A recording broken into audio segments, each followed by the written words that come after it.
नमस्कार। कैसे हैं? एक हमारे बीच दलित समाज के बहुत बड़े नेता उभर के आ रहे हैं जिसका नाम है गोल्डन दास। मैं उन गोल्डन दास से बता देना चाहता हूं कि जिस कार्य को आप सकुशलता से सकुशल आप निभा रहे हैं, उस कार्य को ही निभाएं।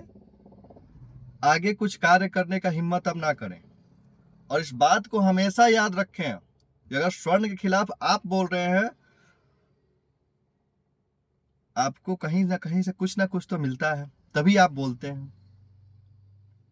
अरे जाकर देखिए ना, गांव गांव घूमिए, पूरे हिंदुस्तान में घूमिए, उन दलितों से पूछिए कि अगर उनकी कोई भी समस्या होती है उसका समाधान एक स्वर्ण ही करता है।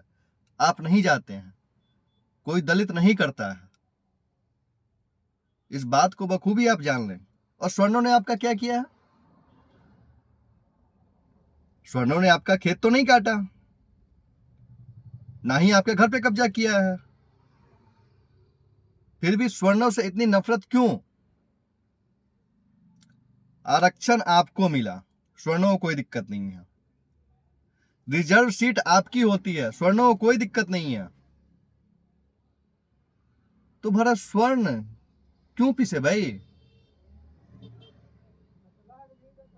आपको थोड़ी सी भी शर्म नहीं आती? आप यूजीसी के मुद्दे पे आपका वो कार्य है, आपको लागू करवाना, आपका विरोध करना वो आपका कार्य है। हमारा कार्य है उसको लागू नहीं होने देना, वो हमारा कार्य है, हम अपना कार्य बखूबी निभा रहे हैं। लेकिन आप क्या बोले कि 14 अप्रैल को मनुस्मृति चलाई जाएगी? गोल्डन दास, आप याद रखें इस बात को।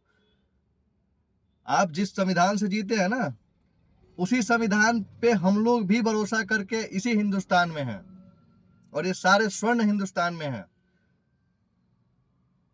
आप अगर बाबा साहब को बहुत ऊंचे दर्जे का संविधान लिखे हैं, बहुत अच्छी बात है, हम लोग भी उस संविधान को मानते हैं। ऐसा नहीं कि हम डिसएग्री किए कि नहीं, हम उस संविधान को नहीं मानेंगे या उनके लाए गए नियम कानून के बारे में हम लोग नहीं मानेंगे। ऐसा कभी हमने बोला है क्या? नहीं ना। तो ऐसा क्यों आप कर रहे हैं? गोल्डन दास जी, आपसे आग्रह है कि आप संभल जाएं और सुनिश्चित करें कि आप अगर दलित के नेता हैं तो दलितों के आवाज के लिए लड़ें। अगर दलित की बहू बेटियों के साथ कहीं कुछ गलत होता है तो उनके लिए लड़े। कभी स्वर्ण ये नहीं चाहता कि किसी का बुरा हो। आप हमेशा इस बात को याद रखें। बाकी आगे बात होगी। धन्यवाद।